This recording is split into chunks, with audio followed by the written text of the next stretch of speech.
ஒரு மகத்துவமான ஒரு செய்தி அறிவிப்பதனால்தான் இது நற்செய்தி கூட்டம் என்று சொல்லப்படுகிறது. ஒரு அல்லேலூயா சொல்லுங்களேன். உலகத்தில் நிறைய செய்திகளை நாம் கேட்டுக்கொண்டிருக்கிறோம். டெலிவிஷனில் செய்தி பார்க்கிறோம், பத்திரிகையில் செய்தி பார்க்கிறோம். இப்போ ஏன் ஆண்ட்ராய்டு மொபைல்ல கூட நிறைய செய்திகளை நாம் பார்த்துக் கொண்டிருக்கிறோம். நம்முடைய வாழ்க்கைக்கு பிரயோஜனமான செய்திகள் அதில் இருக்கிறதா என்று சொல்லி தேடி கண்டுபிடிக்க வேண்டும். பல செய்திகள் நம்மளை வேதனைப்படுத்துகிறது, பல செய்திகள் நம்மளை பயமுறுத்துகிறது, பல செய்திகள் நம்மளை மிகவும் மிகவும் கலங்கடிக்கிறது. ஒவ்வொரு நாளும் செய்திகள் நம்முடைய வாழ்க்கையில் நம்மளை சந்தோஷத்தை கொடுக்கக்கூடிய ஒரு நல்ல செய்தி இல்லாத ஒரு காலகட்டத்துக்குள்ளாய் நாம் கடந்து வந்து விட்டோம் தேவனுடைய பிள்ளைகளே. ஆகவே ஒரு நல்ல செய்தியை சொல்லும்படியாய் ஏற்படுத்தப்பட்ட இந்த நேரத்தில் இதை தூரத்திலிருந்து கேட்கிறவர்களும் சமீபத்திலிருந்து கேட்கிறவர்களும் இந்த நேரத்தை மிஸ் பண்ணாதபடி நீங்கள் கவனிக்குமாறு உங்களை அன்போடு கேட்டுக்கொள்கிறேன். அல்லேலூயா. அன்போடு உங்களை கேட்டுக்கொள்கிறேன். கொஞ்சம் இந்த வார்த்தையை கொஞ்சம் கவனியுங்கள் தேவனுடைய பிள்ளைகளே. 3 நாட்களும் அருமையான பாஸ்டர் 3 தலைப்புகளை கொடுத்து இதன் அடிப்படையிலே நீங்கள் கர்த்தருடைய வார்த்தையை ஜனங்களுக்கு சொல்லுங்கள் என்று அவர்கள் கேட்டுக்கொண்டார்கள். நாங்கள் செபித்தோம். அதன் அடிப்படையிலே நாங்கள் நின்று கொண்டிருக்கிறோம். கிரியை செய்கிறவர் கர்த்தர். அல்லேலூயா. எல்லா மனிதர்களையும் நேசிக்கிறவர் கர்த்தர், எல்லா மனிதர்களையும் ஆசீர்வதிக்கிறவர் கர்த்தர், எல்லா மனிதருக்கும் நன்மை செய்யும்படியாய் மோட்சத்தை கொடுக்கும்படியாய் இறங்கி வந்தவர் ஆண்டவராய் இயேசு கிறிஸ்து. அவரை குறித்து தேவனுடைய பிள்ளைகளே சொல்லப்பட்ட தீர்க்க தரிசனமாய் காட்சியல், அதாவது எதிர்பார்ப்போடு சொல்லப்பட்ட ஒரு வார்த்தை, ஒரு தீர்க்க தரிசன வார்த்தை. எவனுடைய மீறுதல் மன்னிக்கப்பட்டதோ, எவனுடைய பாவம் மூடப்பட்டதோ அவன் பாக்கியவான். சங்கீதக்காரன் இப்படியாக சொல்லுகிறான், ஒரு பாக்கியவான் இருப்பான் என்றால் அவனுக்கு அவனுடைய மீறுதலும் பாவமும் மன்னிக்கப்பட்டிருக்க வேண்டும். பிரியமானவர்களே, அவனுடைய பாவமும் மீறுதலும் மன்னிக்கப்படும். அந்த காலத்தில் அந்த சங்கீதக்காரன் எழுதும் பொழுது தேவனுடைய பிள்ளைகளே ஏக்கத்தோடு எழுதுகிறார்கள். ஏனென்றால் பாவ நிவர்த்திக்காக பல பலிகளை பரிகாரங்களை அவர்கள் செய்து வந்தார்கள். பாவங்கள் பெருகின, பரிகாரம் பெருகின, ஆனால் நிவர்த்தி கிடைக்காதபடி ஜனங்கள் அங்கலாய்த்துக் கொண்டிருந்தார்கள்.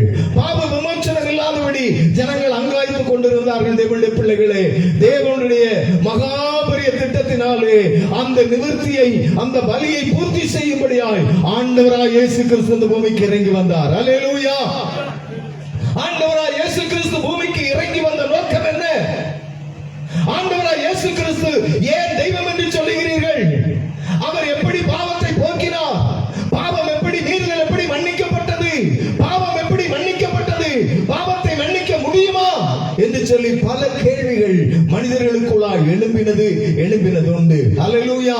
முழு முதற் கடவுளாகிய பிரஜாபதி உலகத்தை படைத்த பொழுது மனிதனை உருவாக்கி இந்த உலகத்தை ஆண்டு கொள்ளும்படி ஏதேன் என்றும் ஒரு தோட்டத்தை உருவாக்கி அந்த தோட்டத்தில் அவனை ஜீவிக்க பண்ணி சகல நன்மைகளையும் ஆசீர்வாதங்களையும் கொடுத்த பொழுது கர்த்தருடைய வார்த்தையை மீறி மனிதன் பாவத்துக்கு நேராய் தள்ளப்பட்ட பொழுது ஒரு பிளவு உண்டானது. இறைவனுக்கும் மனிதனுக்கும், கடவுளுக்கும் மனிதனுக்கும், தேவனுக்கும் மனிதனுக்கும் இடையே ஒரு பெரிய பிளவு உண்டானது. பிரியமானவர்களே, பிளவை போக்கும்படி தேவன் மனிதனுக்கு ஆலோசனை கொடுக்க ஆரம்பித்தார். தேவனோடு ஐக்கியப்படும்படி, தேவனோடு சேர்ந்து கொள்வது, கடவுளோடு சேர்ந்து கொள்படி, பலிகளை செலுத்தும்படி வேதத்தில் அங்கே ஆலோசனை கொடுக்கப்பட்டது. பலிகள் பெருகினது, பாவமும் பெருகினது. ஒரு அல்லேலூயா சொல்லுங்களேன். பலிகள் பெருகினது, பாவம் பெருகினது. பலிகள் எப்படி செலுத்த வேண்டும் என்று வேதம் வலியுறுத்துகிறது. பணக்காரர்களுக்கு ஒரு பலி, ஏழைகளுக்கு ஒரு பலி. மாட்டை செலுத்துகிற மாட்டை செலுத்தலாம், ஆட்டை செலுத்துற ஆட்டை செலுத்தலாம். அது முடியாதவன் புறா செலுத்தலாம், அது முடியாதவன் காட்டுல போய் ஒரு புறாவும் முடிச்சிட்டு வரலாம். ஒரு அல்லேலூயா சொல்லுங்களேன். அல்லேலூயா. பலி செலுத்த போகும்போது எப்படி போகணும் தெரியுமா தேவனுடைய பிள்ளைகளே? மரச்செல்லாம் கொண்டு போக முடியாது. தேவாலயத்துக்கு நேராய் அதை பிடிச்சு கொண்டு போகணும்.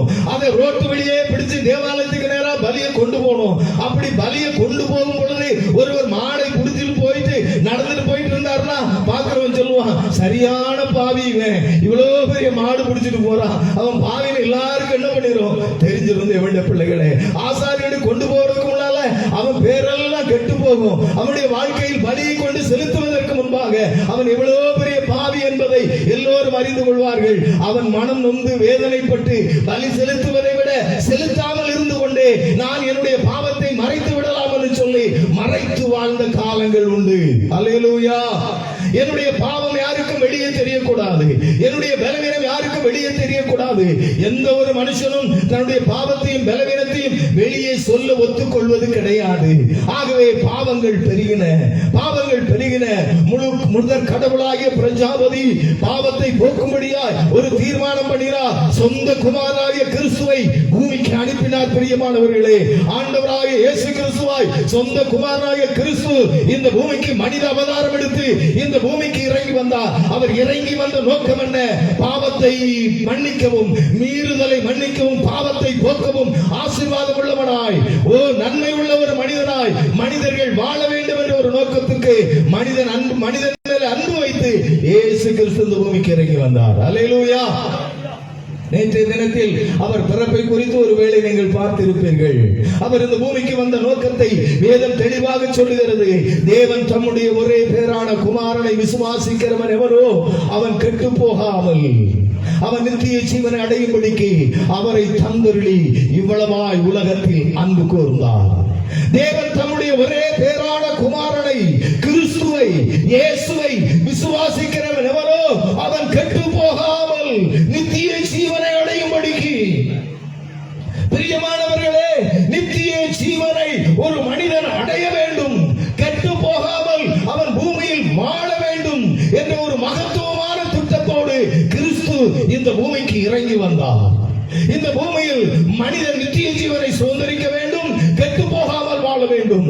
இன்று எத்தனை குடும்பங்கள் கெட்டு போயிருக்கிறது, எத்தனை குடும்பங்களுடைய வாழ்க்கை சீரழிந்து போயிருக்கிறது. பிள்ளைகளை கை நிறைய சம்பாதித்தாலும் குடும்பத்தை போஷிக்க முடியாதபடி எவ்வளவு பணங்கள் விருதாவாய் வெளியே போய் கொண்டிருக்கிறது. எத்தனை தீய பழக்கங்களில் குடும்பங்கள் அழிந்து கொண்டிருக்கிறது. எத்தனை பெண் பிள்ளைகள் திருமணமாகாமல் என் குடும்பத்தில் என் தகப்பனார் குடிகாரனாய் இருப்பதினால் எனக்கு திருமணமாகவில்லை, வருகிறவர்கள் எல்லாம் ஒரு குடிகாரன் வீட்டில் எப்படி நாங்கள் பெண் எடுப்பது என்று சொல்லி மாறி போய் கொண்டிருக்கிறார்கள்.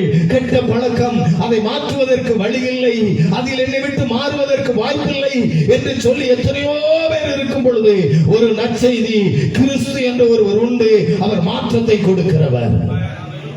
கிறிஸ்து என்பவர் ஒருவர் உண்டு, அவர் மாற்றத்தை கொடுக்கிறவர், அவர் அன்புள்ளவர், அவர் நேசிக்கிறவர். நாம் எப்படி நேசிப்போம் பிரியமானவர்களே? நமக்கு ஒருவர் நம்மை நேசித்தால் நாம் ஒருவரை நேசிப்போம். நம்ம செய்முறை செய்யற மாதிரி தான்.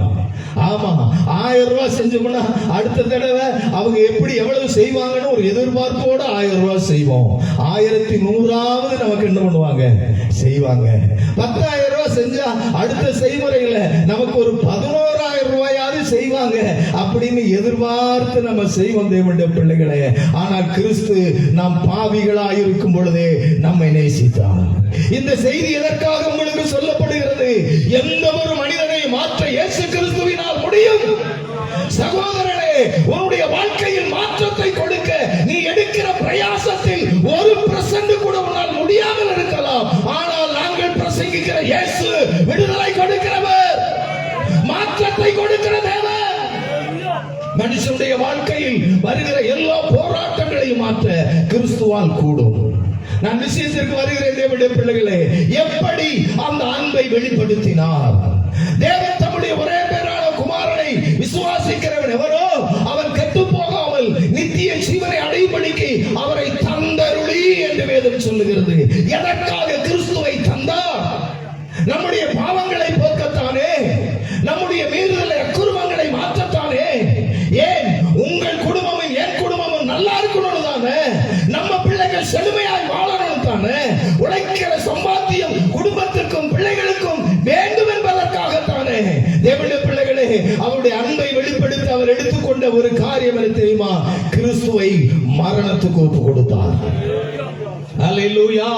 இயேசு கிறிஸ்துவை மரணத்துக்கு ஒப்பு கொடுத்தார். பிரியமானவர்களே, இயேசு இந்த பூமியில் வந்து 33.5 வருடம் வாழ்ந்தார். அவர் தேவகுமாரனாய் பூமிக்கு இறங்கி வந்தார். பிரியமானவர்களே, 30 வருடத்திற்கு அடுத்து 3.5 வருடம் தன்னுடைய ஊழியத்தை தொடங்கி செய்தார். நோக்கமெல்லாம் ராஜ்யம், நோக்கமெல்லாம் என்னுடைய பிள்ளைகளை நித்தியத்தில் கொண்டு போய் சேர்க்க வேண்டும், ஒவ்வொருவருக்கும் பாவ விமோசனம் கொடுக்க வேண்டும், ஒவ்வொருவரையும் விடுதலையாக்க வேண்டும், ஒவ்வொருவருக்கும் நன்மை செய்ய வேண்டும் என்ற ஒரே நோக்கத்தோடு அப்பொழுது கிறிஸ்து தன்னுடைய ஊழியத்தை தொடங்கினார். தேவனுடைய பிள்ளைகளே, அப்பப்ப தன்னுடைய சீசர்களோடு சொல்லுவார், குமாரனாகிய கிறிஸ்து அடிக்கப்படுவார், மரணத்துக்கு ஒப்பு கொடுக்கப்படுவார். ஏனதை சொல்லுகிறார்? மரணம் என்பது தேவனுடைய பிள்ளைகளே நம்மளை கலங்கடிக்கிற ஒரு விஷயம் என்பதை நாம் மறந்து போய்விடக் கூடாது. கொஞ்ச நாளைக்கு முன்னால கொரோனா என்று ஒன்று வந்து நம்மை எல்லாம் எந்த அளவுக்கு வேதனைப்படுத்தினது. தேவனை ஆராதிக்க முடியாமல் ஆலயங்கள் பூட்டப்பட்டு இருந்தது. ஜனங்கள் கண்ணீர் வெடித்துக் கொண்டிருந்தார்கள். ஏன்? சொந்த குடும்பத்தில் அமெரிக்காவில் இருந்து ஒரு மனிதன் கேரளாவுக்கு வரும் பொழுது வீட்டில் ஏற்றாமல் கேட்டுக்கு வெளியே நிறுத்தின சம்பவங்கள் எல்லாம் நாம் கேட்டுக்கொண்டிருந்தோம். காரணம் என்ன? மரண பயம். நம்ம வீட்டுல கூட நம்மளை வெளியே விடாம அங்க போகாதீங்க இங்க போகாதீங்கன்னு சொன்ன காரியம் உண்டு. அது மாத்திரமல்ல, எல்லாரும் மாஸ்க் போட்டுக்காங்கன்னு சொல்லி சொன்ன காரியங்கள் உண்டு. மரண பயம். பிரியமானவர்களே, மரணம் நம்மளை அலட்டினது. எல்லாரும் வேக்சின் போட்டுக்காங்கன்னு சொல்லி எல்லாருக்கும் வேக்சின் போடும்படியாய் சொன்னார்கள். என்னைக்கு வேக்சின் போட்டோமோ அன்னையிலிருந்து இன்னைக்கு வரை மிதந்துட்டு தான் இருக்கிறோம். மனுஷன் எல்லாரும் அப்படியே மரண பயத்தில் இல்லை. இப்ப நடக்க கூட முடியாத அளவுக்கு நாம் தள்ளாடுகிற ஒரு சூழ்நிலைக்கு தள்ளப்பட்டு விட்டோம். பிரியமானவர்களே, நடந்த சம்பவம் என்ன? மரணம் என்பது நம்மளை கலங்கடிக்கிற ஒரு விஷயம். அது மாத்திரமல்ல, திடீரென்று ஒரு பெரிய மழை பெய்தது. மழையினாலே ஒரு பெரிய ஒரு அழிவு உண்டானது. வயநாடு என்ற ஒரு பகுதியில் நம்முடைய சகோதர சகோதரிகள் இரவெல்லாம் ஸ்தோத்திரம், பகலெல்லாம் சந்தோஷத்தோடு சாயங்காலத்தில் நிம்மதியாக நல்ல ஒரு உறக்கத்திற்காக போகும் பொழுது திடீரென்று ஒரு அழிவு அவர்களை வாரிக்கொண்டு போய்விட்டது. கூக்குரலின் சத்தம், பிள்ளைகளை கைவிட்ட பேரண்ட்ஸ், பேரண்ட்ஸை கைவிட்ட பிள்ளைகள், கணவனை கைவிட்ட மனைவி, மனைவியை கைவிட்ட கணவன், எத்தனையோ பேர் அனாதையாக்கப்பட்டார்கள். வீடு வாசல் இல்லாதபடி எத்தனையோ பேர் தெருவில் இருக்கப்பட்டார்கள். எத்தனையோ கஷ்டங்கள் நம் கண்ணெதிரே கண்ட ஒரு சம்பவம். மரணம் நம்மளை அலட்டுகிறது, பயமுறுத்துகிறது, வேதனைப்படுத்துகிறது, துக்கத்துக்கு நேராய் கடந்து போய் கொண்டிருக்கிறது.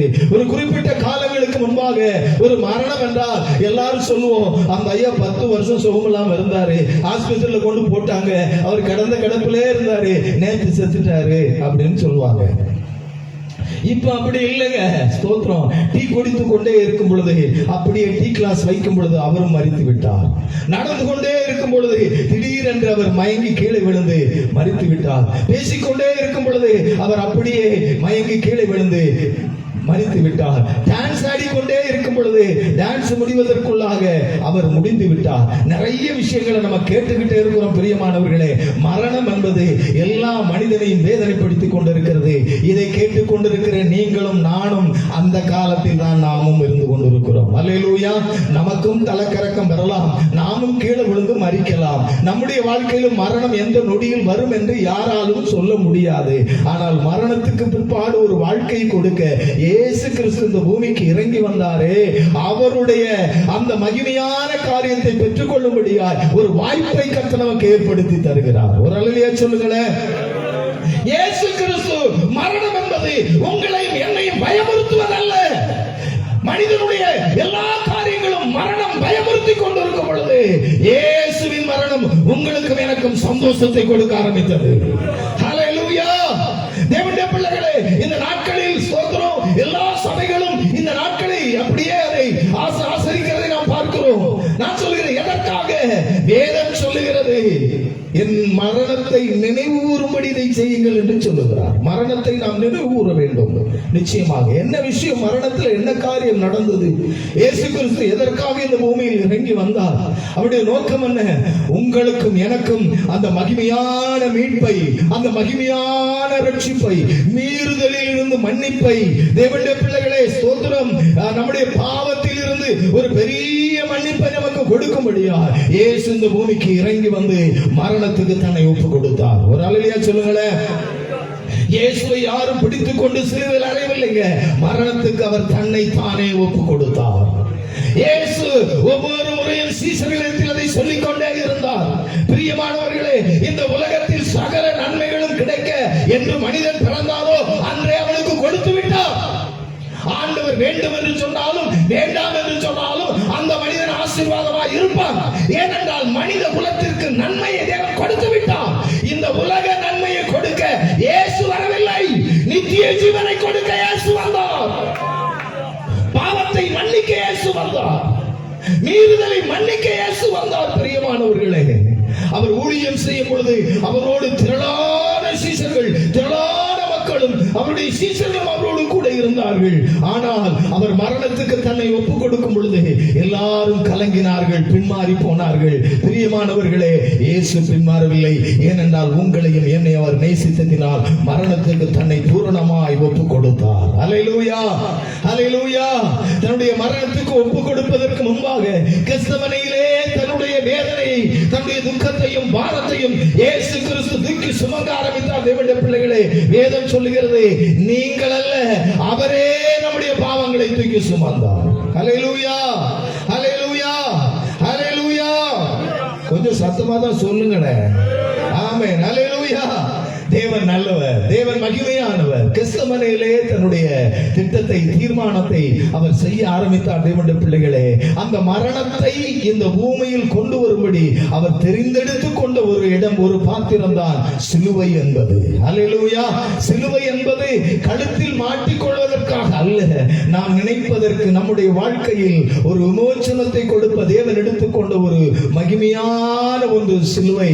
சிலுவை என்பது தேவனுடைய பிள்ளைகளே அந்த நாட்களில் சாபத்துக்குரிய ஒரு அடையாளமாக இருந்தது. ஒரு மனிதனை சிலுவையில் அறைகிறார் என்றால் அவன் சபிக்கப்பட்டவனாய் இருப்பான் என்றுதான் அந்த நாட்கள் சொல்வார்கள்.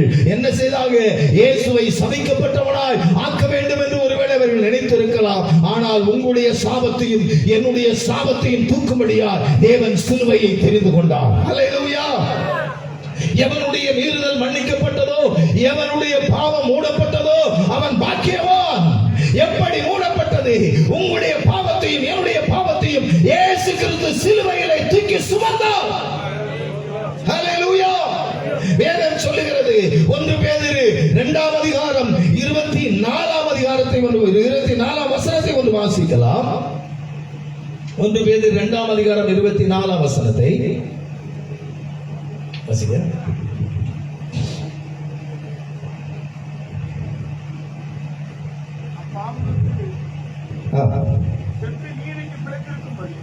பாவங்களுக்கு செத்துக்கு நீதிக்கு பிழைத்திருக்கும்படிக்கு அவர் தாமே தம்முடைய சரீரத்திலே நம்முடைய பாவங்களை சிலுவையின் மேல் சுமந்தார். நம்முடைய பாவங்களை சிலுவையின் மேல் சுமந்தார். அவருடைய தழும்புகளால் குணமாகிறோம். ஒரு அல்லேலூயா சொல்லுங்களேன். அவருடைய தழும்புகளால் குணமாகிறோம். பிரியமானவர்களே, சிலுவை நம்முடைய வாழ்க்கையில் நிறைய காரியங்களை செய்திருக்கிறது. ஒன்று, குணமாக்கும். அவருடைய மரணத்தினால் தேவன் அவருடைய தழும்புகளினால் நம்மளை குணமாக்கி இருக்கிறார். அவருடைய மரணம் என்பது நம்முடைய வாழ்க்கையில் ஒரு தொடக்கத்தை, ஒரு ஜெயத்தை, ஒரு ஜீவனை கொடுக்கிறது. இயேசு தன் ஜீவனை விட்ட பொழுது நீங்களும் நானும் ஜீவிக்கும்படியான ஒரு தொடக்கத்தை இயேசு உருவாக்கினார். அல்லேலூயா. இயேசு அப்படிப்பட்ட மகத்துவமான காரியங்களை செய்தார். தேவனுடைய பிள்ளைகளே, 1 பேதுரு 2ஆம் அதிகாரம் 9ஆம் வசனத்தை வாசியுங்கள். 1 பேதுரு 2ஆம் அதிகாரம் 9ஆம் வசனம். நீங்களோ உங்களை அந்தகாரத்தினின்று தேவனுடைய பிள்ளைகளே, நம்மளை தேவன் மீட்டெடுத்தது, சிலுவையில் இருந்து மீட்டெடுத்தது அந்தகாரத்தில் இருந்து ஆச்சரியமான ஒளியின் இடத்திற்கு நம்மளை வரவழைத்தார். அந்தகார இருளில் இருக்கிற மனிதனுடைய வாழ்க்கையில் ஒரு வெளிச்சத்தை கொடுக்கும்படி இயேசு கிறிஸ்து பூமியில் வந்து தன் ஜீவனை விட்டார். தேவனுடைய பிள்ளைகளே, அவரை யாரும் கொல்லவில்லை. அவர் சொல்றாரு, என் ஜீவனை கொடுக்கவும் எடுக்கவும் எனக்கு அதிகாரம் பிதா கொடுத்திருக்கிறார். வல்லலையில சொல்லுங்களேன். என்னால கொடுக்கவும் முடியும், எடுக்கவும் முடியும். இயேசு கிறிஸ்துவால கொடுக்கவும் எடுக்கவும் இயேசு கிறிஸ்துவால முடியும். தேவனுடைய பிள்ளைகளே, மரணம் நம்முடைய வாழ்க்கையில் நம்மை வேதனைப்படுத்த அல்ல, நம்முடைய வாழ்க்கையில் நன்மை செய்யும்படியா கர்த்தர் தேவனுடைய மகத்துவமான அந்த திட்டத்தை நிறைவேற்றினார். தேவனுடைய பிள்ளைகளே, அவருடைய அந்த மரண காரியங்களை குறித்து பலர் பல விதமாக தியானிக்கிறார்கள். அது உண்மைதான். அது நாம் துக்கப்படுவதற்காக அல்ல, அது நம்முடைய வாழ்க்கையில் சந்தோஷத்திற்காக கொடுக்கப்பட்டது. ஒரு அல்லேலூயா சொல்லுங்களேன். நீங்களும் நானும் வேதனைப்பட வேண்டிய இடத்தில் உங்களுக்காக எனக்காக கிறிஸ்து வேதனைப்பட்டார். நீங்களும் நானும் சந்தோஷமா இருக்க வேண்டும் என்று அவர் துக்கத்தை தூக்கி சுமந்தார், அவர் வேதனையை தூக்கி சுமந்தார், அவர் கண்ணீரை தூக்கி சுமந்தார். பிரியமானவர்களே, நம்முடைய வாழ்க்கையில் மாற்றத்தை கொடுக்க அந்தகார இருளில் இருக்கிற மனிதனை ஆச்சரியமான ஒளிக்குள்ளாய் கொண்டு வரும்படி கிறிஸ்து தன் ஜீவனை கொடுத்தார். அல்லேலூயா. அந்தகார இருள் என்று தேவனுடைய பிள்ளைகளே, இருள் என்றால் எல்லாருக்கும் தெரியும். இருளின் தன்மை என்ன? எதிரில் இருப்பவர்கள் தெரியாது. இருளின் தன்மை என்ன? பாவம் செய்வதற்கு வாய்ப்பை உருவாக்கி கொடுக்கும். இருளின் தன்மை என்ன? இடர பண்ணும். இருளின் தன்மை என்ன? தன்னை யார் என்று இன்னொருவர் பார்க்கவில்லை என்ற ஒரு மமதையை, ஒரு மேட்டிமை உருவாக்கி கொடுக்கும். என்று அப்படித்தானே மனிதர்கள் வாழ்ந்து கொண்டிருக்கிறார்கள். ஒரு இருளின் ஆதிக்கத்துக்குள்ளாய், ஒரு இருளின்குள்ளாய் தன்னுடைய வாழ்க்கையை போட்டுக் கொண்டிருக்கிற மனிதனுக்கு ஒரு மாற்றத்தை கொடுக்க பல வழிகளை தேடிக் கொண்டிருக்கிறார்கள். நமக்கு தெரியும், எவ்வளவு வீராப்பா நடந்தாலும், எவ்வளவுதான் நெஞ்சை விரிச்சு நடந்தாலும், ஆஸ்பத்திரிக்கு போகும்போது அவர் பாவமா படுத்திருக்கிறத நம்ம பார்க்க முடியும். அங்க போன உடனே கூப்பிடுவாங்க, பாஸ்டர் இவருக்கு ஒண்ணு ஜெபம் பண்ணுங்க பாஸ்டர். அதுக்கு முன்னால பாஸ்டர் தெரியாது, ஆனா அங்க போனோம்னு சொல்லுவாங்க, இவருக்கு ஒண்ணு ஜெபம் பண்ணுங்க பாஸ்டர் அப்படிம்பாங்க. அங்க போய் அவர்கிட்ட, அங்க படுத்திருக்கிறவர்கிட்ட போய் நீங்க போய், ஐயா அந்த பத்திரத்தை, அந்த 10 ஏக்கருக்குள்ள பத்திரத்தை எடுத்துட்டு வந்து உங்ககிட்ட காமிட்டிமாயா அப்படின்னு சொல்லி காமிச்சீங்கன்னா அவர் சொல்லுவாரு ICU அப்படிம்பாரு. சோத்திரம். சொல்லுங்களேன், அவர் எங்க படுத்திருக்கிறாரு? ICUல படுத்திருக்கிறாரு. அவர் சொல்றது என்னன்னா, பத்திரம் வேண்டாம், ICU. சோத்திரம். கடவுளே நாம பார்த்துக்கிட்டு இருக்கேன். சோத்திரம். எனக்கு என்ன வேணும்? சுகம் வேணும். ஐயா உங்க பையன் அமெரிக்காவில் இருக்கா ஐயா, அவன் போட்டோவை பாக்குறீங்களா? வேண்டாங்க, ICU. சோத்திரம். சொல்லுங்களேன், ஆஸ்பத்திரிக்காரங்க தெரிஞ்சு வச்சாங்களோ தெரியாம வச்சாங்களோ, ஐசியூனா நான் உன்னை பார்க்கணும் அப்படின்னு ஒவ்வொரு மனுஷனும் சொல்றதுக்கு நெருக்கத்துல கொண்டு அங்க தள்ளிடுவாங்க. ரொம்ப நெருக்கப்பட்டுட்டான்னா டாக்டர் சொல்லுவாரு, இவர் ஐசியூல கொண்டு போட்டுருங்க அப்படிப்பாரு. என்னன்னா, யாரும் பார்க்க வேண்டாம், அவர் யாரைத்தான் பார்க்கணும்? அவரை தான் பார்க்கணும். சோத்திரம். அது மட்டும் இல்லைங்க, நிறைய விஷயங்கள் பார்ப்போமே. போய் சுகமெல்லாம் அடிச்சு தரண்டு அள்ளிட்டு போவோம். இங்க இருந்து போய் கியூவில் நின்று உள்ள ஏத்தி, ஆஸ்பத்திரிக்குள்ள ஏத்தி உள்ள போனா எங்கெல்லாம் டீப் சொருவணுமோ அங்கெல்லாம் டீப் சொருவி, என்னென்ன கேஸ் எல்லாம் ஏத்தணுமோ அத்தனை கேஸை ஏத்தி உள்ள கதை அடைச்சிட்டு வெளியே வந்து டாக்டரை பார்த்து, டாக்டர் என்ன சொன்னாங்க டாக்டர்? என் கையில் இல்லை, எல்லாம் அவர் கையில். சோத்திரம். அவர் சொல்ல, என் கையில் இல்லை, எல்லாம் அவர் கையில. அதை தாங்க முன்னாலே சொல்றோம், அவர்தான் ரட்சகர், அவர்தான் விடுதலை கொடுக்கிறவர், அவர்தான் மீட்பை கொடுக்கிறவர், அவர்தான் வெற்றி கொடுக்கிறவர், அவர்தான் சுகம் கொடுக்கிறவர், அவர்தான் ஆண்டவராய் இயேசு கிறிஸ்து. நம்முடைய வாழ்க்கையில் தேவனுடைய பிள்ளைகளே, அவர் தேவகுமாரன், அவரால் எதையும் செய்ய முடியும். கெத்செமனேயிலே அவரை பிடித்து விடுகிறார்கள். பிடித்த உடனே கூட இருந்த சீசன் கத்தி எடுத்து ஒருவனை காதற வெட்டுகிறார். வெட்டின உடனே ஆண்டவர் சொல்றாரு, கத்திய பையில போடு, எடுத்து காதை எடுத்து ஒட்டி வச்சுட்டு சொல்றாரு, நான் சொன்னா பிதா எனக்கு பெட்டாலியனா எனக்கு ஆள் அனுப்புவாரு. நீ நினைக்கிற மாதிரி இல்ல, என் வார்த்தைக்கு அவ்வளவு இருக்கு. இது தேவன் எனக்கு அனுமதித்து இருக்கிறார். ஏன் அனுமதித்து இருக்கிறார்? உங்களையும் என்னையும் நேசித்ததினாலே.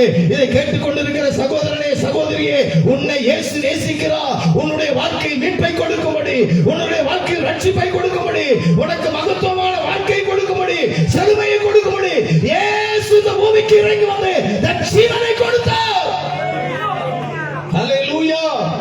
கொலோசியர் நிருபம் 1ஆம் அதிகாரம் 20ஆம் வசனத்தை வாசியுங்கள். கொலோசியர் நிருபம் 1ஆம் அதிகாரம் 20வது வசனத்தை வாசியுங்கள்.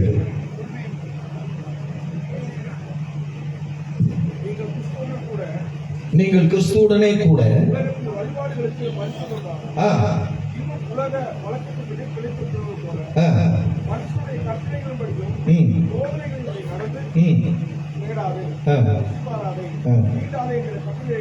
கொலோசியர் 1:20. கொலோசியர் 1:20. அவர் சிலுவையில் சிந்தின இரத்தத்தினாலே சமாதானத்தை உண்டாக்கி பூலோகத்தில் உள்ளவைகளையும் பரலோகத்தில் உள்ளவைகளையும், பரலோகத்தில் உள்ளவைகள் யாவையும் அவர் மூலமாய் தமக்கு ஒப்புரவாக்கி கொள்ளவும் அவருக்கு பிரியமாயிற்று. ஸ்தோத்திரம். எதனால பிரியமாயிற்று? சமாதானத்தை கொடுத்து பரலோகத்தில் உள்ளவைகளையும் பூலோகத்தில் உள்ளவைகளையும் ஒப்புரவாக்குவதற்கு தேவன் பிரியப்பட்டது என்ன தெரியுமா? சிலுவையிலே சிந்தின இரத்தம். ஜீவனை கொடுக்கும்படி தேவன் எடுத்துக் கொடுத்து திட்டம் என்பதை வேதத்தில் மறந்து போய்விடக் கூடாது. நம்முடைய வாழ்க்கையில் இன்று சுகமாய் நாம் வாழ்ந்து கொண்டிருக்கிறோமே, இன்று சந்தோஷமாய் வாழ்ந்து கொண்டிருக்கிறோமே, காரணம் என்ன தெரியுமா? இயேசு கிறிஸ்து சிலுவையிலே உங்களுக்காக எனக்காக சிந்தின இரத்தம். பேதுரு சொல்லுகிறார், இயேசு கிறிஸ்துவின் இரத்தம் சகல பாவங்களை நீக்கி நம்மை சுத்திகரிக்கும். ஆமா தேவனுடைய பிள்ளைகளே, அங்கே சங்கீதக்காரன் சொன்னானே, மீறுதல் மன்னிக்கப்படவும் பாவம் மூடப்படவும் எப்படி முடிந்தது? பேதுரு சொல்லுகிறார், இயேசு கிறிஸ்துவின் இரத்தத்தினாலே, இயேசு கிறிஸ்துவின் இரத்தத்தினாலே கடைசி சொட்டு இரத்தம் வரை உங்களுக்காக எனக்காக ஊற்றி கொடுத்திருக்கிறார் இயேசு கிறிஸ்து. பிரியமானவர்களே, அவர் மீண்டும் வரப்போகிறார் என்பதை ஒன்று நினைவுபடுத்தும்படியாய்தான் இப்படிப்பட்ட கூட்டங்களை நான் சொல்லிக் கொண்டிருக்கிறோம். அவர் மீண்டும் வரப்போகிறார், ராஜாதி ராஜாவா வரப்போகிறார், அன்று நியாயாதிபதியாய் வருவார். இன்று உங்களுக்காக எனக்காக இரத்தம் சிந்தி ஜீவனை கொடுத்த இயேசு அன்று நியாயாதிபதியாய் வருவார். இந்த இரத்தத்தில் மீட்பு உண்டு, இந்த இரத்தத்தில் சுகம் உண்டு, இந்த இரத்தத்தில் பாவ மன்னிப்பு உண்டு. இந்த இரத்தம் உங்களையும் என்னையும் தேவனுடைய பிள்ளைகளே நிச்சயத்துக்கு நேராய் நடத்தும். இந்த மரணத்தின் முகாந்தரம் தேவன் நம்மை விடுவித்திருக்கிறார். தேவாதி தேவன் உங்களுக்கும் எனக்கும் மகத்துவமான ஒரு மகிமையை கொடுத்திருக்கிறார். இதை பெற்றுக்கொண்ட பவுல் சொல்லுகிறார், கிறிஸ்து எனக்கு ஜீவன், சாவு எனக்கு ஆதாயம். கிறிஸ்து எப்படி தன் ஜீவனை கொண்டு உங்களையும் என்னையும் ஆதாயப்படுத்தினாரோ அந்த ஆதாயத்தை பவுல் உணர்ந்து சொல்லுகிறார், கிறிஸ்து எனக்கு ஜீவன். நம்பிக்கை உண்டு பிரியமானவர்களே. மரித்தோம் என்றால் நித்திய ஜீவனுக்கு நேராய் கர்த்தர் எங்களுக்கு வாய்ப்பை வைத்திருக்கிறார். 2 பேர் யாத்திரை பண்ணி கொண்டு போய் கொண்டிருக்கிறார்கள். 2 பேரும் பேசிட்டு போயிருக்கிறாங்க. ஒருத்தர் தேவனை அறிந்தவர், ஒருத்தர் தேவனை அறியாதவர். தேவனை அறிந்தவர் சொல்லுகிறார், அண்ணே இப்படி எல்லாம் செய்யாதீங்க, வாழ்க்கை ரொம்ப சின்னதுன்னு, சீக்கிரமா செத்து போவோம். ஆனா செத்த பிறகு ஒரு வாழ்க்கை இருக்குன்னு, மோட்சம் இருக்குன்னு, மோட்சத்துக்கு போறதுக்கு இயேசுதானே வழி அப்படின்னு சொல்லி இருக்கிறாரு. கூட சொல்லி இருக்கிறாரு, மோட்சமும் கிடையாது, நரகமும் கிடையாது, இருக்கந்தண்டி அடிச்சு குடிச்சு அப்படியே சூப்பரா வாழுவையா, அப்படி செத்த பெற நடக்கிறத பெற பார்த்துக்குருவோம் அப்படின்னு இருக்கிறாரு. அப்ப இந்த அண்ணன் சொல்லி இருக்கிறாரு, சரினே நீ சொல்ற மாதிரியே இருக்கட்டும், மோட்சமும் இல்ல நரகமும் இல்லைன்னா எனக்கு ஒண்ணும் இல்ல, ஆனா மோட்சம்னு ஒண்ணு இருந்து நரகம்னு ஒண்ணு இருந்தா மவனை நீ மாட்டிக்குவ, நான் தப்பிச்சுவேன். அல்லேலூயா. ஆமா, நீ மாட்டிக்குவ, நான் தப்பிச்சுக்குவேன். தப்பிக்கிறதுக்கு ஒரே வழி ஆண்டவராய் இயேசு கிறிஸ்து. மாற்றத்தை கொடுக்க ஒரே வழி ஆண்டவராய் இயேசு கிறிஸ்து. இயேசு மாற்றுகிறவர், இயேசு மாற்றத்தை கொடுக்கிறவர். தேவனுடைய பிள்ளைகளே, இன்னொரு வசனத்தை கூட வாசியுங்கள். கொலோசியர் 2ஆம் அதிகாரம் 14-15 வாசியுங்கள். 14-15 வாசியுங்கள். நமக்கு எதிரடையாகவும் கட்டளையால் விரோதமாகவும் இருந்த கையெழுத்தை குலைத்து அதை நடுவில் இராதபடிக்கு எடுத்து சிலுவையின் மேல் ஆணி அடித்து துரைத்தனங்களையும் அதிகாரங்களையும் உரிந்து கொண்டு வெளியரங்கமான கோலமாயி அவைகளின் மேல் சிலுவையில் வெற்றி சிறந்தார். ஒரு அல்லேலூயா சொல்லுங்களேன். தேவனுடைய பிள்ளைகளே, ஸ்தோத்திரம். நம்ம ஆண்டவர் வெற்றி சிறந்தவர், இன்றும் ஜீவிக்கிறவர், இன்றும் உயிரோடு இருக்கிறவர். பிசாசு நினைச்சிருப்பான், இவரை கொண்டு சிலுவை அறைஞ்சு கொண்டுட்டோம்னா முடிஞ்சிருச்சு, இனி நம்ம தான் ராஜாதி ராஜான்னு. ஆனா அவருடைய மரணத்தில் தான் ரட்சிப்பை கர்த்தர் வைத்திருக்கிறார். அல்லேலூயா. யோவான் 10ஆம் அதிகாரம் 17-18 வசனத்தை வாசியுங்கள். யோவான் 10ஆம் அதிகாரம் 17-18 வசனத்தை வாசியுங்கள். நான் என் ஜீவனை மறுபடியும் அடைந்து கொள்ளும்படிக்கு அதை கொடுக்கிறபடியினால் பிதா என்னில் அன்பாய் இருக்கிறார், ஒருவனும் அதை என்னிடத்திலிருந்து எடுத்துக்கொள்ள மாட்டான். நானே அதை கொடுக்கிறேன், கொடுக்கவும் எனக்கு அதிகாரம் உண்டு, அதை மறுபடி எடுத்துக்கொள்ளவும் எனக்கு அதிகாரம் உண்டு. அல்லேலூயா. இயேசு கிறிஸ்து தன் ஜீவனை மரணத்திற்கு ஒப்பு கொடுத்தார். அவர் தெய்வம். அவர் சொல்றாரு, கொடுக்கவும் எனக்கு அதிகாரம் இருக்கு, எடுக்கவும் அதிகாரம் இருக்கு. இது ஸ்தோத்திரம். தேவனுடைய பிள்ளைகளே, சிலுவையில் அறைந்தவர்களுக்கு தெரியவில்லை, அவரை யாரும் அறையவில்லை, அவரே ஒப்பு கொடுத்தார். அவர் யாரும் கொள்ளல, அவரே மரணத்துக்கு தம்மை ஒப்பு கொடுத்தார். எதற்காக? உங்களுக்கும் எனக்கும் நித்திய ஜீவனை கொடுக்கும்படி. தேவனுடைய பிள்ளைகளே, ஸ்தோத்திரம். நல்ல மேய்ப்பன் தன் ஆடுகளுக்காக ஜீவனையும் கொடுக்கிறான். அது பரிபூரணப்படும் அப்படின்னு சொல்றார். ஜீவனை கொடுப்பது மாத்திரமல்ல, பரிபூரணப்பட. ஒரு அல்லேலூயா சொல்லுங்களேன். பாடுகளோடு பிரயாசத்தோடு துக்கத்தோடு ஒருவேளை நீங்கள் வந்திருக்கலாம் தேவனுடைய பிள்ளைகளே. ஆனால் தேவன் உங்களுக்காக எனக்காக மரித்த மரணம் என்பது நமக்கு மீட்பை கொடுத்தது, விடுதலை கொடுத்தது, சந்தோஷத்தை கொடுத்தது. நாம் விசுவாசித்தோம் என்றால் இன்று இப்பொழுதே அந்த சுகத்தை நீங்கள் நானும் பெற்றுக் கொள்ளலாம். அவருடைய தழும்புகளால் சுகமானீர்கள் என்று வேதம் சொல்லுகிறது. அவருடைய தழும்புகளால் தேவன் நம்மை சுகமாக்கி இருக்கிறார். இன்றும் மனிதர்களால் மருந்து கண்டு பிடிக்க முடியாத பல வைத்தியத்திற்கு அன்றே கிறிஸ்து சுகம் கொடுத்தார். அல்லேலூயா. குஷ்டரோகியா இருந்த மனிதனை தொட்டு இயேசு சுகம் கொடுத்தார் தேவனுடைய பிள்ளைகளே. அவர் சுகம் கொடுத்து மீட்பை கொடுத்தார். மரித்தவனை உயிரோடு எழுப்ப காண்பித்தார். மறுபடி நித்திய ஜீவனை கொடுப்பார் என்பதை அவர் காண்பித்தார். மரித்து அடக்கம் பண்ணப்பட்டு உயிரோடு எழுந்த இயேசு கிறிஸ்து, நீ மரித்தாய் என்றால் என்னோடு கூட கிறிஸ்துவோடு கூட இருக்கிற மனிதன் மறுபடியும் உயிரோடு எழுந்திருப்பான். கிறிஸ்து நிச்சயமாக தேவனுடைய பிள்ளைகளை உங்களுக்காக எனக்காக பாவத்தை போக்கும்படி பூவில் இறங்கி வந்தார். நல்ல பாடலை பாடினார்கள். பாவங்கள் போக்கவே சாபங்கள் நீக்கவே பூலோகம் வந்தார். ஐயா இயேசு எதற்காக வந்தார்? பாவங்களையும் சாபங்களையும் போக்கும்படியாய் வந்தார். அவர் காண்பித்த அன்பு என்ன தெரியுமா?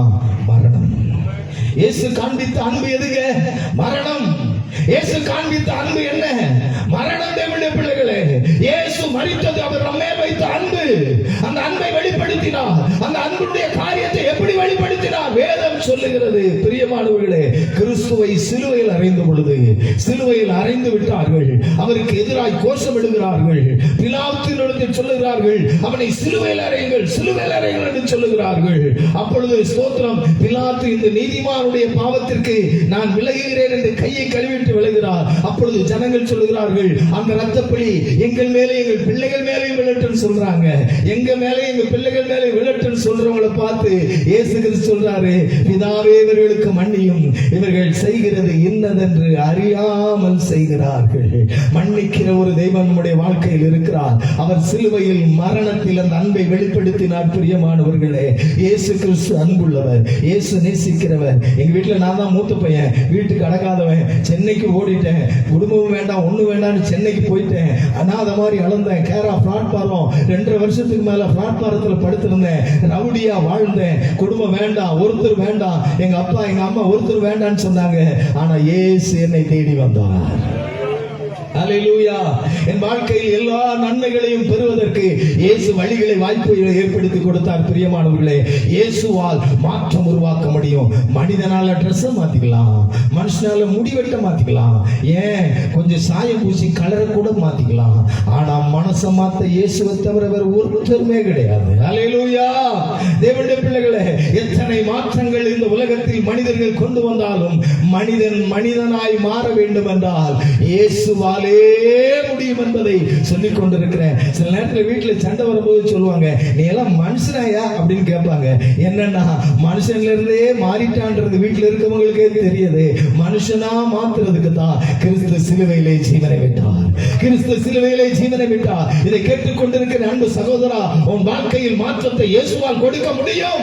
உன்னுடைய வாழ்க்கையில் மாற்றத்தை இயேசுவால் கொடுக்க முடியும். உன்னை பார்த்து ஏளனமாய் பார்த்து என்று சிரித்துக் கொண்டிருக்கிறவர்கள் பல நேரத்தில் இந்த பாவம் என்னை விட்டு போக மாட்டேங்கிறதே, இந்த இருள் என்னை தொடர்ந்து பிடித்துக் கொண்டிருக்கிறதே, இதிலிருந்து விடுபட வழி இல்லையா என்று சொல்லி ஏங்கி தவித்து கலங்கி கொண்டு ஒரு வேளை இருக்கலாம். யாராலே மாற்ற முடியாத சூழ்நிலை இருக்கிற உங்களுக்கு ஒரு நற்செய்தி. உங்களுக்காகவே சிலுவையில் இயேசு மரணத்தை ஏற்றுக்கொண்டார். பிரியமானவர்களே, அவருடைய தழும்புகளால் குணமானீர்கள். அவர் உங்களுக்கு மாற்றத்தை கொடுப்பார். சமாதானத்தை உண்டாக்குகிற தேவன் அவர். அல்லேலூயா.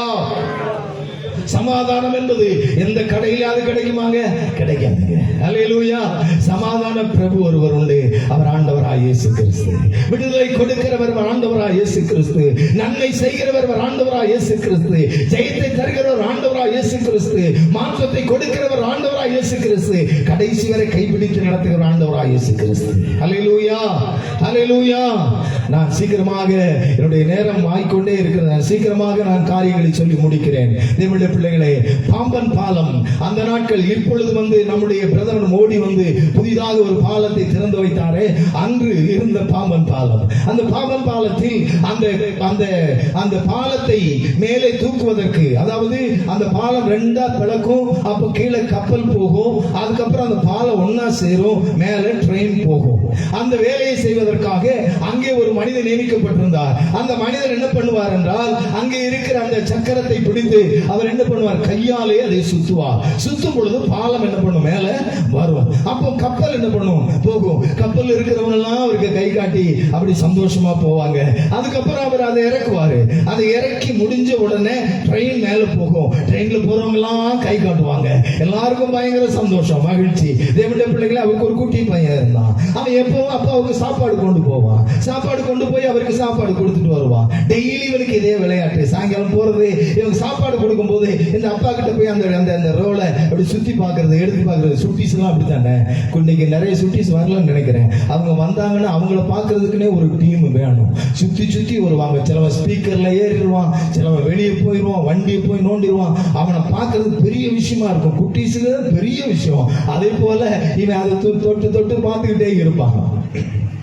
ஒரு நாள் சாப்பாடு கொண்டு வந்தவன், தேவனுடைய பிள்ளைகளே, அந்த பாலமானது மேலே தூக்கி நிறுத்தப்பட்டிருந்தது. கப்பல் போனது. கப்பல் போன உடனே சாப்பாடு கொண்டு வந்த பையன் அதை பார்த்து அதை சுத்திக்கிட்டு இருக்கும் போது தவறி உள்ளே விழுந்து விட்டான். அங்கே உள்ள எல்லா பல் சக்கரங்களும் அப்படி அடுக்கடுக்காக இருக்கிறது. இந்த பல் சக்கரங்கள் தான் சுழண்டு இந்த பாலத்தை கீழே இறக்க வேண்டும். அவன் உள்ளே விழுந்து விட்டான். தகப்பனார் கை கொடுத்து அவனை தூக்க கை கொட்டும் பொழுது கைக்கு எட்ட விடலை. எட்ட முடியாத சூழ்நிலை வந்தது. டைம் பார்த்தா இப்ப ட்ரெயின் வரக்கூடிய நேரம் ஆகிவிட்டது. ட்ரெயின் வருவதற்குரிய நேரம் ஆகிவிட்டது. மகனோ உள்ளே கிடக்கிறான். மகனை தூக்க வேண்டும். ஆனால் ட்ரெயினும் மேலே வரும். ட்ரெயின் வரும் பொழுது பாலம் நேராக இல்லை என்றால் ட்ரெயின் தவறி கடல்ல விழுந்துரும். இப்போ மகனை தூக்கலனா மகன் செத்து போவான். தேவனுடைய பிள்ளைகளே, அந்த தகப்பனார் ரெண்டும் கெட்ட சூழ்நிலையில் மனம் பதைத்து தன் மகனை இயக்கத்தோடு பார்க்கிறார். நேரம், கடமை, திட்டங்கள் மேலே இருக்கிறது. ட்ரெயின் போகக்கூடிய ஒரு சூழ்நிலை வரும் பொழுது, ஒரு குறிப்பிட்ட தூரம் வரும் பொழுது ட்ரெயினுடைய சத்தம் காதில் கேட்கிறது. காதில் கேட்ட உடனே தகப்பனார் இரு கண்களையும் மூடி தந்த வெயிலை சுத்த ஆரம்பித்தார். தன்னுடைய மகன் அது உள்ளே கிடந்து பல் சக்கரத்துக்குள்ளாய் மாட்டி அப்பா என்று அலற ஆரம்பித்தார். பிரியமானவர்களே, சத்தம் காதில் கேட்ட பொழுதும் அதை பார்க்காமல் அவர் கண்களை இருக்க மூடி அந்த ரோலை சுற்றி அந்த பாலத்தை நேராக்கின பொழுது, அந்த பாலத்தில் போன ட்ரெயின்ல போன அத்தனை ஜனங்களும் கரங்களை அசைத்து அவருக்கு சந்தோஷமாய் கரவசைத்து போனார்கள். தகப்பனோ கண்கலங்கி தன் ஒற்ற மகனை ஜீவனை கொடுத்து ஒரு பெரிய பாலத்தில் போன ட்ரெயினை உள்ள எல்லா ஜனங்களை காப்பாற்றது போல இவரோ தவறி விழுந்தார். அவரோ குமாரனாகிய கிறிஸ்துவை ஏறாக விட்டுக் கொடுத்தார். பிரியமானவர்களே, எப்படி ஒரு ட்ரெயின்ல போறவங்களை பாதுகாக்கிறதுக்காக ஒரு மனிதன் ஒரு மகனை இழந்தாரோ, ஆண்டவராய் இயேசு கிறிஸ்துவை பிதாவாகிய தெய்வம் உங்களுக்காக எனக்காக மரணத்தில் ஊற்றி கொடுத்தார். மரணத்தில் ஊற்றி கொடுத்தார். கெத்செமனேயிலே அவர் ஜெபம் பண்ணும் பொழுது அவர் சொல்லுகிறார், பிதாவே, இந்த பாத்திரம் என்னை விட்டு நீங்க கூடுமானால் நீங்கட்டும், ஆனாலும் என் சித்தம் அல்ல, உம்முடைய சித்தம். உம்முடைய சித்தம் என்ன? மரணத்தில் ஊற்றி கொடுப்பது, மரணத்தின் வழியாய் ஜெயத்தை கொடுப்பது, மரணத்தின் வழியாய் மீட்பை கொடுப்பது. பிரியமானவர்களே, இயேசு கிறிஸ்து உங்களையும் என்னை மீட்டெடுக்க அவர் தெய்வம். அவரால் ஒரு வார்த்தை சொல்லி செய்திருக்கலாம், ஆனால் அதை அவர் ஏற்றுக்கொள்ளவில்லை. நம்மேல் வைத்த அன்பை வெளிப்படுத்த மரணத்தில் தன்னை ஊற்றி கொடுத்தார். பிரியமானவர்களே, மரணத்தினால் ஒரு பெரிய விடுதலையை தேவன் நமக்கு கொடுத்தார். ஹல்லேலூயா! மாற்றத்தை கொடுக்கிற இயேசு இன்றும் உயிரோடு இருக்கிறார், இன்றும் ஜீவனோடு இருக்கிறார், இன்றும் உங்களுடைய வாழ்க்கையில் என்னுடைய வாழ்க்கையில் மாற்றத்தை கொடுக்க வருகிறார். இயேசு கிறிஸ்து பிறப்பதற்கு முன்பாக 6000 ஆண்டுகளுக்கு முன்பாக ஏசாயா தீர்க்கதரிசி 53ஆம் அதிகாரம் தெரிந்தவர்கள் வீட்டில் வாசியுங்கள். அது முழுவதும் தேவன் படுகிற பாடுகளையும் பிரயாசங்களையும் சொல்கிறது. ஒரே ஒரு வசனத்தை மட்டும் வாசித்து நான் முடிக்க ஆசிக்கிறேன். ஏசாயா 53:12 எடுத்து வாசியுங்கள்.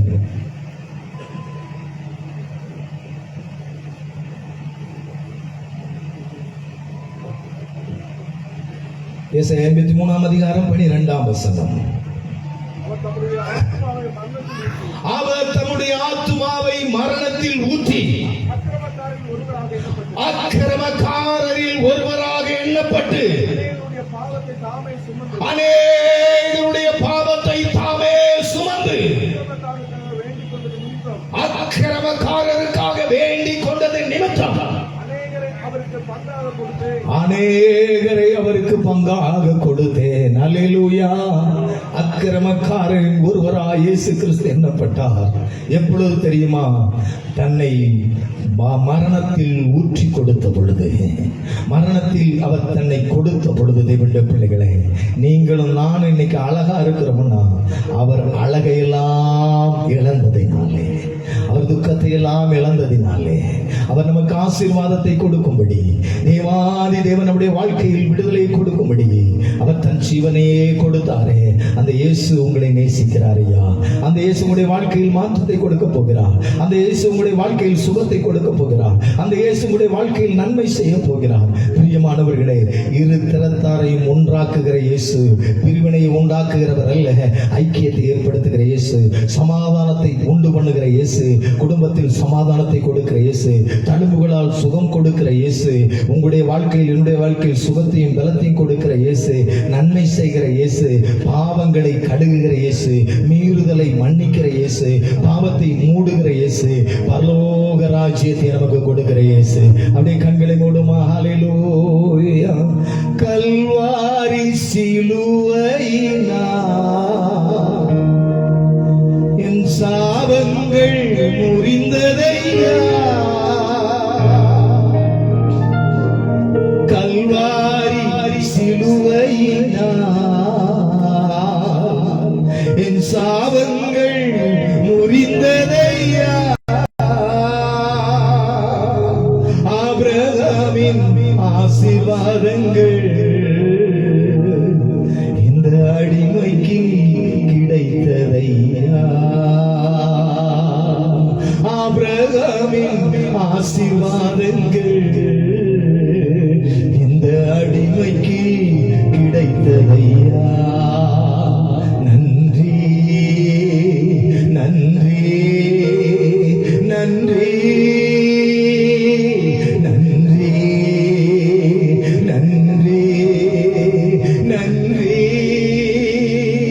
இயேசுவே உம் இரத்தத்தால் என்னை நீதிமானாய் மாற்றினீரே.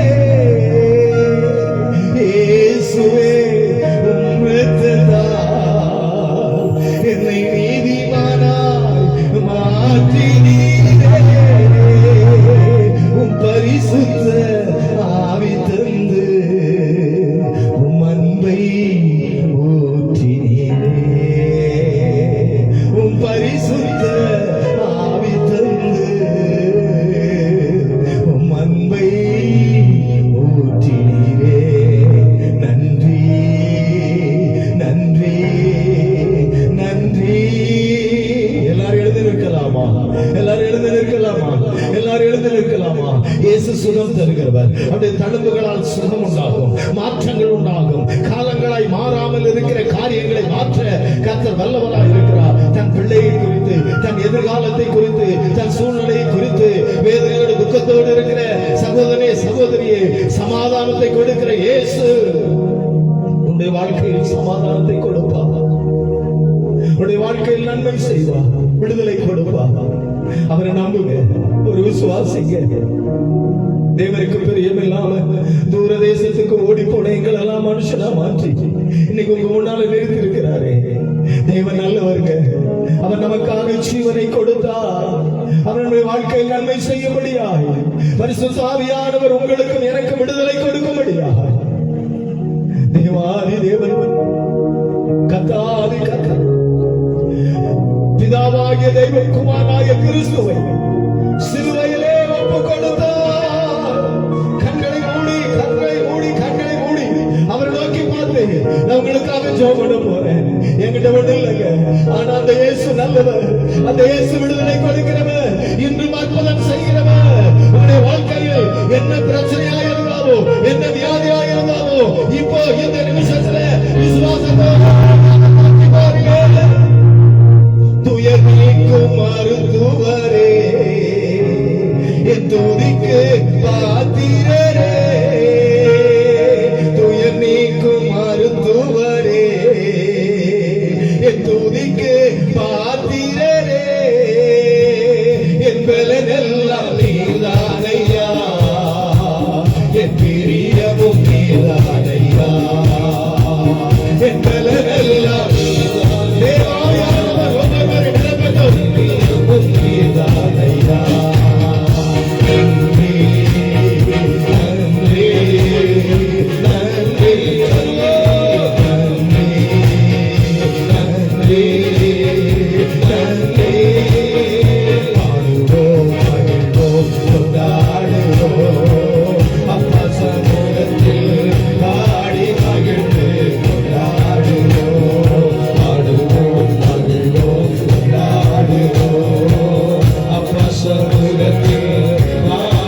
மகத்துவத்துக்காய் இதை கேட்டுக்கொண்டது விசுவாசத்தோடு தேவனை நோக்கி பார்க்கிறது. இயேசுவே தேவனின் இரக்கம். அவருடைய இரக்கத்தினால் மீட்பு உண்டு. அவருடைய இரக்கத்தினால் விடுதலை உண்டு. அவருடைய இரக்கத்தினால் சுகம் உண்டு. இயேசுவே உன் இரக்கத்தால் என்னை நீதிமானாய் மாற்றினீரே. பரிசுத்த ஆவி தந்து உம் அன்பை ஊற்றினீரே. பரிசுத்த ஆவி தந்து உம் அன்பை ஊற்றினீரே. நன்றி, நன்றி,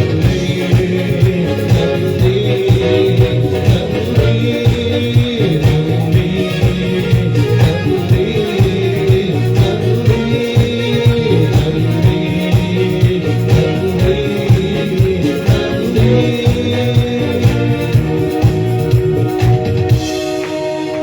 വളരെ അനുഗ്രഹമേറിയ സന്ദേശം. കർത്താവായ യേശുക്രിസ്തുവിന്റെ മരണം അതിന്റെ പാപത്തിന് പ്രായശ്ചിത്തവരും ഇന്ന് രാത്രി നമ്മളെ കേൾപ്പിച്ച നല്ല വചനങ്ങൾക്കായി സ്തോത്രം ചെയ്യാം. അഭിവചനം കേട്ട പ്രിയപ്പെട്ട ഒരു വചനം സംസാരിച്ച കർത്തദാസനെയും കർത്താവിന്റെ ദാസന്റെ ശുശ്രൂഷയും ഓർത്തുകൊണ്ട് നമുക്ക് ദൈവത്തിനെ പ്രാർത്ഥിക്കാം.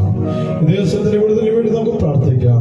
കടന്നു വന്ന ദൈവജനത്തിന് വേണ്ടി നമുക്ക് പ്രാർത്ഥിക്കാം. ഹല്ലേലൂയ. നമ്മളെല്ലാവരും പ്രാർത്ഥിക്കുമ്പോൾ കർത്താവിന്റെ ദാസൻ റോയി അവർ മുന്നോട്ട് കടന്നു വന്ന് പ്രാർത്ഥിക്കുകയും നബി പാസ്റ്റർ ആശീർവാദം പറഞ്ഞ് നമുക്ക് ഇന്നത്തെ രാത്രി യോഗം അവസാനിപ്പിക്കാം.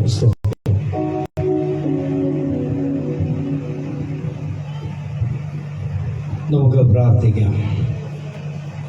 ഞങ്ങളെ അളവുകൂടാതെ സ്നേഹിക്കുന്ന നല്ല ദൈവമേ, നല്ലത് വിലയിരുത്തുമായ നല്ല രാത്രിയുടെ പ്രശാന്തതയിൽ അവിടുത്തെ വചനം കേൾക്കുവാനും പാട്ടുകൾ പാടുവാനും ഞങ്ങൾക്ക് ഒരുമിച്ച് അവിടുന്ന് സഹായിച്ച ദൈവത്തിന്റെ കൃപകൾക്കായി സ്തോത്രം. പ്രിയ പിതാവെ, ലംഘനം ക്ഷമിച്ചും പാപമർദ്യം കിട്ടിയ മനുഷ്യൻ ഭാഗ്യവാൻ. യഹോവാകർത്തിൻ കണക്കിടാതെയും ആത്മാവിൽ കപടമില്ലാതെയും ഇരിക്കുന്ന മനുഷ്യൻ ഭാഗ്യവാൻ എന്നുള്ളതായ വചനത്തിലൂടെ ഞങ്ങളെ കർത്താവിന്റെ ദാസൻ നയിക്കുവാനായിട്ടിടയായി തീർന്നുവല്ലോ. പ്രിയ പിതാവേ, ഞങ്ങളെന്നും ഇപ്രകാരം ഭാരങ്ങളും ചുമന്ന് നീങ്ങേണ്ടവനല്ലെന്ന് ദൈവത്തിന്റെ വചനത്തിലൂടെ ഞങ്ങളോട് സംസാരിച്ചു. നിന്റെ ഭാരം യഹോവയുടെ മേൽ വെച്ചുകൊള്ളുക, അവൻ നിന്നെ പുലർത്തുമെന്നുള്ള ദൈവവാഗ്ദത്ത വചനം ഞങ്ങളുടെ ഹൃദയത്തിൽ ഒരിക്കൽ കൂടി അവർ നേടി ചെയ്ത വിധങ്ങൾക്കായി നന്ദിയോടെ സ്തോത്രം ചെയ്ത് കർത്താവെ, കടന്നു വന്ന എല്ലാ ദൈവമക്കളെ ഞങ്ങളുടെ കരങ്ങളിൽ ഏൽപ്പിച്ച് പ്രാർത്ഥിക്കുന്നു. കർത്താവെ, നിന്റെ മക്കൾ നേരിടുന്ന എല്ലാ വിഷയങ്ങളുടെ നടുവിൽ നിന്നും പൂർണ്ണമായ ഒരു വിടുതലും സൗഖ്യവും സമാധാനവും അനുഭവിച്ച് അങ്ങക്ക് വേണ്ടി അന്ത്യത്തോളം വിശ്വാസത്തിന്റെ പാതാവിൽ ഉറച്ചു നിന്ന് യാത്ര തുടരുവാൻ നിന്റെ ജനമായ ഞങ്ങളെ സഹായിക്കുമാറാകണമേ.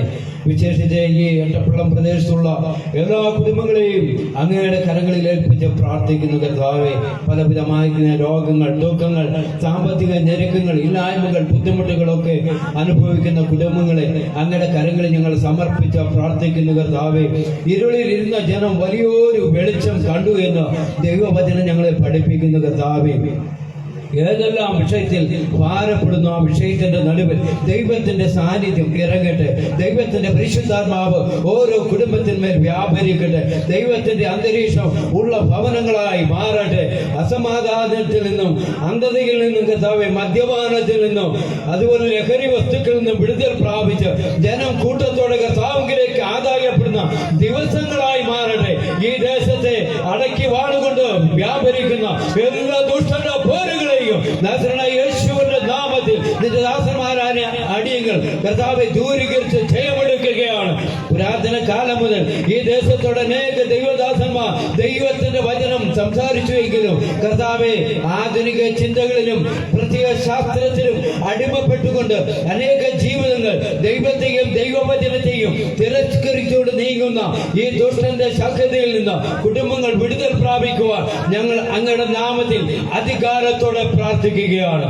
കർത്താവേ, ഉന്നതമായിരിക്കുന്ന കുടുംബങ്ങൾ, ഉന്നത വ്യക്തികൾ എല്ലാവർക്കും വേണ്ടി യാഗമായി തീർന്ന കർത്താവായ യേശു ക്രിസ്തുവിന്റെ വചനം ഈ ദേശത്ത് മുഴങ്ങിക്കിടക്കുവാൻ ഇടയായിരുന്നു. കർത്താവേ, അനവധി കുഞ്ഞുങ്ങൾ മദ്യത്തിനും മയക്കുമരുന്നിനും അഡിക്റ്റായി മാറിക്കൊണ്ടിരിക്കുന്നു. മാതാപിതാക്കൾക്ക് സ്വസ്ഥതയില്ല. കർത്താവേ, പിതാക്കന്മാർ അയ്യം വിളിക്കുന്നു. കർത്താവേ, സഹോദര വൃന്ദങ്ങൾ ഒന്നും ചെയ്യുവാൻ കഴിയാതെ ആയിത്തീർന്നിരിക്കുന്ന ഈ കാലഘട്ടങ്ങളിൽ അങ്ങയുടെ ദാസന്മാരായിരിക്കുന്ന ഞങ്ങൾ ഈ ദേശത്തെ അവകാശം പറഞ്ഞ് പ്രാർത്ഥിക്കുകയാണ്. പിതാവിന്റെയും പുത്രന്റെയും പരിശുദ്ധാത്മാവിന്റെ നാമത്തിൽ ചില കുടുംബങ്ങൾ കർത്താവിന് വേണ്ടി ഇറങ്ങിത്തിരിക്കട്ടെ. കർത്താവേ, വരും തലമുറകൾക്ക് വഴികാട്ടിയായി ഒരു ഒറ്റ യൗവനക്കാരെ പിതാക്കന്മാരെ അങ്ങ് എഴുന്നേൽപ്പിക്കുമാറാകണമേ. ഞങ്ങൾ അശക്തരാണ്, ഞങ്ങൾ കഴിവില്ലാത്തവരാണ്. പലപ്പോഴും ഞങ്ങളുടെ ജീവിതത്തിലും അറിഞ്ഞും അറിയാതെയും കുറവുകളുണ്ട് കർത്താവേ. എന്നാൽ ദൈവവചനത്തിനു വേണ്ടി, ദൈവരാജ്യത്തിനു വേണ്ടി ഒരു ഒറ്റ ആത്മാക്കളെ നേടുവാൻ ഞങ്ങൾ കർത്താവെ സാമ്പത്തികവും സമയവും ചെലവഴിച്ചുകൊണ്ട് ഈ കർത്താവ് ദിവസങ്ങൾ ആയിരിക്കുമ്പോൾ ചില കുടുംബങ്ങളെ കർത്താവ് എഴുന്നേൽപ്പിക്കണമേ. അനുഗ്രഹിക്കപ്പെട്ട ആശയങ്ങൾ അറിയിക്കുവാൻ അവിടുത്തെ ദാസനെ ബലപ്പെടുത്തിയല്ലോ കർത്താവ്. അനുഗ്രഹിക്കപ്പെട്ട ഗാനങ്ങൾ ആലപിക്കുവാൻ അവിടുത്തെ ദാസന്മാരെ ശക്തീകരിച്ചല്ലോ. അടുത്ത ദിവസവും നടക്കുന്ന ഈ ശുശ്രൂഷകളെ കർത്താവ് മാനിക്കണമേ. ജേസൺ ഭാഷന്റെ പ്രവർത്തനങ്ങളെ അനുഗ്രഹിക്കണമേ. ആന്റിക്കായി, കുഞ്ഞുങ്ങൾക്കായി, സഭയ്ക്കായി ഞങ്ങൾ കർത്താവെ പ്രാർത്ഥിച്ച് ജയമെടുക്കുന്നു. സാമ്പത്തിക മേഖല അനുഗ്രഹിക്കപ്പെട്ടതായി തീരട്ടെ. എല്ലാ ശുശ്രൂഷകളും അനുഗ്രഹിക്കപ്പെട്ടതായി തീരട്ടെ. ഇവിടെ കടന്നു വന്ന എല്ലാ ദൈവമക്കളും സന്തോഷത്തോടെ പിരിയട്ടെ. അടുത്ത ദിവസം ഞങ്ങൾക്ക് സന്തോഷത്തോടെ സമ്മേളിക്കുവാൻ ദൈവം കൃപ ചെയ്യുമാറാകണമേ. പിതാവിന്റെയും പുത്രന്റെയും പരിശുദ്ധാത്മാവിന്റെ നാമത്തിൽ ഓരോ മക്കളെ അനുഗ്രഹിച്ച് പ്രാർത്ഥിക്കുന്നു. പ്രാർത്ഥനയെ യാചനയും കേട്ടിരിക്കാൻ നന്ദി അർപ്പിക്കുന്നു. യേശു ക്രിസ്തുവിന്റെ നാമത്തിൽ അപേക്ഷിക്കുന്നപ്പാ ദൈവമായി കേൾക്കണം. പ്രിയ പിതാവേ, ആമേൻ. நம்முடைய கர்த்தராகிய இயேசு கிறிஸ்துவின் கிருபையும் பிதாவாகிய தேவனுடைய அன்பும் பரிசுத்தாவின் சமாதானமும் சந்தோஷமும் ஐக்கியமும் காவலும் இந்த உலகத்தில் இருக்கிற சகல பரிசுத்தவான்களோடும் இயேசு கிறிஸ்து வருகை மட்டும் மாறாமல் இருப்பதாக. Amen. Hallelujah, hallelujah, hallelujah. Praise the lord. എല്ലാവർക്കും നന്ദി അറിയിക്കുന്നു. ഇന്ന് രാത്രി വചനം സംസാരിച്ച ബഹുമാന്യ സുഭാഷോട് സഭയായിട്ടുള്ള ഞങ്ങളുടെ നന്ദി അറിയിക്കുന്നു. കർത്താവ് ധാരാളമായിട്ട് അനുഗ്രഹിക്കട്ടെ. കർത്താവിന്റെ ചെറുവീണ്ടും നമുക്ക് ഒരുമിച്ച് ശുശ്രൂഷയിലായിരിക്കാം. കടന്നു വന്ന എല്ലാ ദൈവജനത്തിനും നന്ദി അറിയിക്കുന്നു.